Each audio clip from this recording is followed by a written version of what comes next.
Blade of fury movie review. ఈ movie 1 hour and 30 minutes తో we are ఓటీటీలో stream అవుతుంది. ఇంకా ఈ మూవీ ఎలా ఉందంటే, మూవీలో కొన్ని ఫైట్స్ ఉంటాయి guys. I mean martial art fights. ఆ ఫైట్స్ మామ చాలా అంటే చాలా బాగుంటాయి. 2 or 3 ఫైట్స్ ఉంటాయి, కాకపోతే ఆ ఫైట్స్ గైస్ బాగుంటాయి. క్లైమాక్స్ లో ఒక ఫైట్ ఉంటుంది గైస్. ఆ ఫైట్ గైస్ చాలా అంటే చాలా బాగుంటుంది. ఆ ఫైట్ లో డైరెక్షన్ కావచ్చు, అక్కడ పర్ఫార్మెన్స్ కావచ్చు, టూ గుడ్ ఉంటాయి అనమాట. అలాగే గైస్ మూవీలో విజువల్స్, సిజీ, విఎఫ్ఎక్స్ ఇవన్నీ గ్రాండ్ గా ఉంటాయి గైస్. ప్రొడక్షన్ వాల్యూస్ కావచ్చు, ఇవన్నీ గ్రాండ్ గా చాలా అంటే చాలా బాగుంటాయి అనమాట. సినిమాటోగ్రఫీలో మీకు ఎక్కడ కొంచెం డల్ గా ఉందని అనిపించదు గైస్. ఇంకా మూవీలో స్టోరీ స్టార్ట్ చేయడం కూడా కొంచెం ఎర్లీగానే స్టార్ట్ చేస్తారు గైస్. కాకపోతే ఏంటంటే మనకు స్టోరీ అర్థం అవడానికి ఒక 40 మినిట్స్ పడుతుంది అనమాట. అసలు మూవీలో ఏం జరుగుతుంది ఏంటి అనేసి అర్థం అవడానికి ఒక 40 మినిట్స్ పడుతుంది అనమాట. ఇంకా మూవీలో ఒక స్టోరీ పట్టుకుంటారు గైస్. ఆ స్టోరీ పట్టుకొని లాగుతాడు మామ, చిన్నగా అంటే చిన్నగా లాగ్ చేయడు. ఆ స్టోరీ తీసుకొని ఇదిరా అని చెప్పేసి ఉంటే బాగుండేది. అలా చెప్పకుండా లాగ్ చేస్తా ఉంటారు అనమాట. అందువల్ల అయితే మనకు కొంచెం బోర్ గా. ఇంకా ఈ మూవీ ప్లాట్ లైన్ ఏంటంటే, ఒక చిన్న పిల్లవాడిని పవర్ఫుల్ వ్యక్తులు చంపేద్దామని చూస్తుంటే అప్పుడు మన హీరో ఏం చేశాడు, ఆ పిల్లవాడిని ఎలా కాపాడాడు అనేసి మన మూవీలో చూస్తాం. ఇంకా ఈ మూవీ ఫ్యామిలీ వాచబుల్ అంటే అక్కడక్కడ కొన్ని సీన్స్ అయితే లైట్ గా డిస్టర్బ్ చేస్తాయి గైస్. కాకపోతే మరీ అంత ఓవర్ గా ఉండవు అనమాట. అలా వచ్చి అలా వెళ్తాయి అంతే. ఇంకా మీ ఇష్టం చూస్తారా చూడరా అనేసి. ఇంకొకటి ఏంటంటే, మూవీలో అసలు విలన్ సైడ్ నుంచి పర్ఫెక్ట్ గా స్టోరీ ఉండదు అనమాట. దాని గురించి ఇంకా కొంచెం బాగా చూపించి ఉంటే కొంచెం బాగుండి అనిపించింది నాకైతే. వాళ్ళు ఏంటంటే విలన్స్ అలాగే పవర్ఫుల్ వ్యక్తులు అని చూపిస్తారు అంతే అనమాట. ఇంకా మూవీలో ఏంటంటే స్టార్టింగ్ లో ఒక 20 మినిట్స్ బాగుంటది, అలాగే క్లైమాక్స్ లో ఒక 20 మినిట్స్ బాగుంటది. ఇంకా మిగతాది మొత్తం మధ్యలో ఉంటది. అదైతే మరీ అంతే ఉండదు అనమాట. అక్కడ స్టోరీ పట్టుకొని ఏదో లాగ్ చేస్తా ఉంటారు. అందువల్ల అయితే మనకైతే అంతగా వర్కౌట్ అవ్వదు. ఇంకొకటి ఏంటంటే గైస్, మూవీలో ఒక సీన్ లో అయితే హార్స్ యాక్టింగ్ చేసింది గైస్. ఆ సీన్ మామ చాలా అంటే చాలా బాగుంది. ఒక డిఫరెంట్ గా హార్స్ యాక్టింగ్ చేయటం, మన హీరో చెప్పింది పర్ఫెక్ట్ గా వినటం కొంచెం బాగుంది అనిపించింది నాకైతే.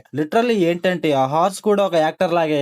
ఇంకా మూవీలో ఒక అమ్మాయి ఉంటుంది గైస్. అసలు ఆ అమ్మాయి ఎవరు ఏంటి, ఇలా ఎందుకు చేస్తుంది, ఇలా ఎందుకు చిక్కుపోయింది అనేసి వీళ్ళు పర్ఫెక్ట్ గా చూపించుంటే కొంచెం బాగుండి అనిపించింది నాకైతే. అమ్మాయి కోసం మన హీరో పోరాడుతున్నాడు, తన బేబీ కోసం మన హీరో పోరాడుతున్నారు అన్నట్టుగా చూపిస్తారు తప్పితే ఇంకేం చూపించారు అనమాట అమ్మాయి సైడ్ నుంచి. మూవీలో ఫైట్స్ బాగున్నాయి, అలాగే visuals and production values guys చాలా అంటే చాలా బాగున్నాయి. అలాగే మూవీ రన్ టైం కూడా చాలా అంటే చాలా తక్కువ, కాబట్టి మీరు మూవీ ఒకసారి ట్రై చేస్తానంటే ట్రై చేయండి గైస్. సో ఓవరాల్ గా మూవీ ఎలా ఉందంటే నాకైతే యావరేజ్ అనిపించింది గైస్. మీరు మూవీ చూసి ఉంటే మీకు ఎలా అనిపించిందో కామెంట్ చేయండి. So thanks for watching.